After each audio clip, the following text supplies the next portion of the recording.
বিষয়টা হলো ২৬ নং ওয়ার্ডে বেশ কিছুদিন যাবৎ একটা গ্রুপ বিএনপি আওয়ামী লীগ মিলেই একটা সন্ত্রাসী গ্রুপের সৃষ্টি হয়েছে। ওখানে শেখ সাদি বালুর ব্যবসা করে, সে ওই পাইপ দিয়ে ড্রেজারে বালু ফেলাইবে, ওইখানে যাইয়া ওই গ্রুপে তার কাছে ৩ লক্ষ টাকার চাঁদা চাইছে। তো তারা চাঁদা দিতে অস্বীকার করছে এবং ওই একটু প্রতিবাদ করায় ওখান থেকে তারা ২০টি পাইপ নিয়ে আসছে এবং ৭-৮টা পাইপ ভেঙে ফেলাইছে। এই জন্য আবার ওই শেখ সাদির ওখানে বিএনপির সেক্রেটারি সহ লোকজনের খবর পাইয়া পরে গেছে তাদের কাছে ওই পাইপ চাইতে। তো পাইপ চাইতে গেলে নতুন হাটে বসিয়া তাদের সাথে বাকবিতণ্ডা হয়, দাওয়া পাল্টা দেওয়া হয়।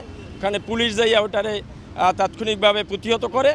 পরক্ষণে রাত্র ১টার সময় শেখ সাদি তার ভাড়া বাসায় ওই ঘটনাস্থল থেকে কালিজিরা হইয়া জালকাঠি বরিশাল জালকাঠি সড়কের রূপাতলি কলেজের জাগুয়া রূপাতলি কলেজের সামনে পর্যন্ত গেছে। ওইখানে উৎপেতে থাকা সন্ত্রাসীরা, ওই মামলা যাদের আসামি করা হয়েছে আর অজ্ঞাতনামাও আছে, তারা ওখানে বসে তাকে ধরে নৃশংসভাবে চারটে হাত পা গুঁড়া ভাঙ্গে ৩-৪ টুকরা করছে, গুঁড়া করছে। যার ভিডিও ফুটেজ আছে, সে এখন মৃত্যুর সাথে পাঞ্জা লড়ছে। এখন ওই পঙ্গু হাসপাতাল ভর্তি আছে। আর এটা করছে আমাদের ২৬ নং ওয়ার্ডের বিএনপির জিয়াউর রহমান নামে আছে একটা ছেলে, রিপন সন্ত্রাসী ফেন্সি রিপন নামে একটা ছেলে আছে, মিথুন খান আছে, তোতা খান আছে, তারপরে রাজীব, এই ধরনের অনেকেই আছে। হ্যাঁ, এরা ছিল যুব দলে ছিল। আর আমি আমার মামাতো ভাইয়ের যেরা এই ধরনের কাজ করছে তারা স্বৈরাচারী খুনি হাসিনার অনুসারী।